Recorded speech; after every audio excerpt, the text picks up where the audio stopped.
This is the Dave Williams Prophecy Briefing, a global update on events pointing to Christ's return and what it means to you. Now, here is award-winning, best-selling author, Dr. Dave Williams. Every sign we would expect to see in the last days is now in full swing. This includes the amazing intervention of angels. Jesus gave a parable in Matthew 13 about the end of the age. He explained that the devil, a fallen angel, would infiltrate the church, implanting dangerous people, practices, and doctrines. But Jesus also said in that same teaching that there'd be a great harvest. When would it be? The end of the age. And he showed how heavenly angels would be reapers in those days. You find angels throughout the Bible, but in some seasons they seem to be more obvious in their intervention. There's a whopping 24 instances of angels being mentioned in the Apocalypse, the book of Revelation. In Matthew 24:31, Jesus spoke once again about angelic involvement at the end of the age. Now it's clear that as we approach the coming of Jesus Christ, the world will see an exponential increase in angelic activity. Yet, we have to remember that there are not only heavenly angels, but satanic fallen angels at work also, so we need clear discernment in these days. Nation of Islam leader Louis Farrakhan, for example, claims he was beamed up into a flying wheel within a wheel and taken to another planet where he met with Elijah Muhammad, who gave him some instructions. And UFO enthusiasts say Ezekiel 1 describes a UFO, a flying saucer. And some say extraterrestrials have visited the earth often, and some believe that one of their chief leaders impregnated Mary, and so Jesus was half human and half space alien. And the fantasy goes on as they teach that Jesus was beamed up to the mothership when he ascended. When a person chooses to not believe the Bible, it's amazing the stories they can invent and believe. But what did Ezekiel really see when he described that wheel that looked similar to what we would call a flying saucer? The Hebrew word for wheel is ophan, and its plural is ophanim. One of the Dead Sea Scrolls describes ophanim as angels, and sections of the book of Enoch, chapters 61 and 71, portray them as a class of celestial beings who, along with the cherubim and seraphim, never sleep but guard the throne of God. Now, the ophanim are unusual looking beings compared to the other celestial beings. They appear as a beryl-colored wheel within a wheel, their rims covered with hundreds of eyes. And we learn from Ezekiel 10:17 that the ophanim are clearly extra-dimensional beings. In fact, Jewish theology, the ophanim are among the top hierarchy of angels, right along with cherubim and seraphim. Ezekiel 1 and 10, Daniel 7, and Psalm 77 is where we find out most of our biblical revelation about the ophanim. Now, we understand that 1/3 of the angels fell with Lucifer and were cast down from heaven ages ago. The question now is, could the fallen ophanim once again be finding ways to penetrate this natural, three-dimensional world?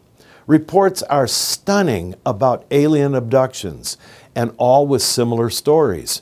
Researcher Josh Peck says reports of human encounters with extraterrestrial crafts and other life forms are rising exponentially. These beings speak about many pathways to God.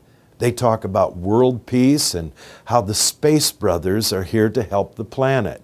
St. Paul, however, said in Galatians, "Let God's curse fall on anyone who preaches a different kind of good news than the one we preach to you."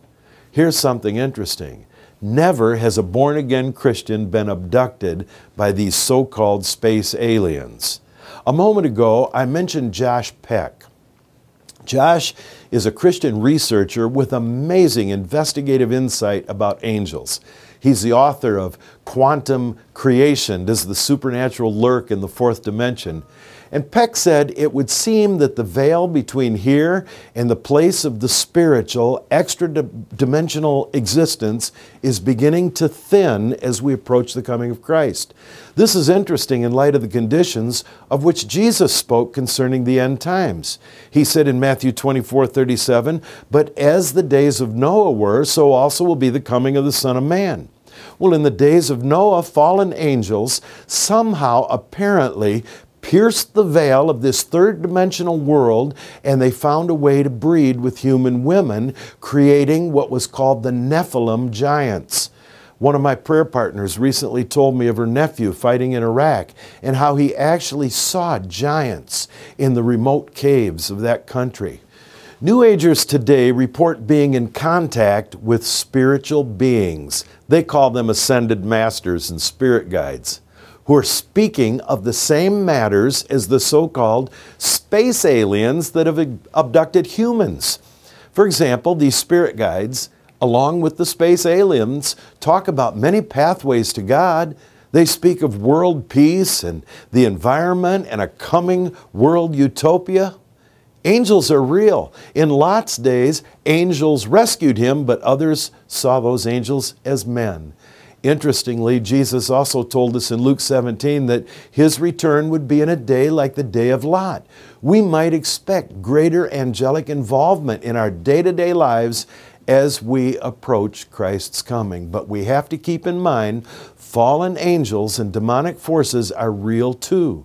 They deceive, they tempt, they twist, they accuse. They'll never tell you that Jesus is the only way to God, the one mediator and Savior that can rescue us from our sinful nature, which is the absolute truth. Is Earth experiencing birth pangs now? Are Ophanim appearing as UFOs? Are demonic beings manifesting now disguised as benevolent, helpful space aliens or spirit guides? Watch for more signs as we speed toward the coming of Jesus Christ for His church. I'm Dave Williams, author of Hope in the Last Days, and this is my prophecy briefing. Thanks for joining me. Dave Williams is the author of the book, Hope in the Last Days. It's available at Barnes & Noble, Books A Million, Amazon.com, and Christian bookstores everywhere. Dr. Williams conducts seminars teaching pastors and leaders how to understand and teach Bible prophecy. For more information, visit us at davewilliams.com. We'll look forward to hearing from you, and be sure to join us for the next Dave Williams Prophecy Briefing.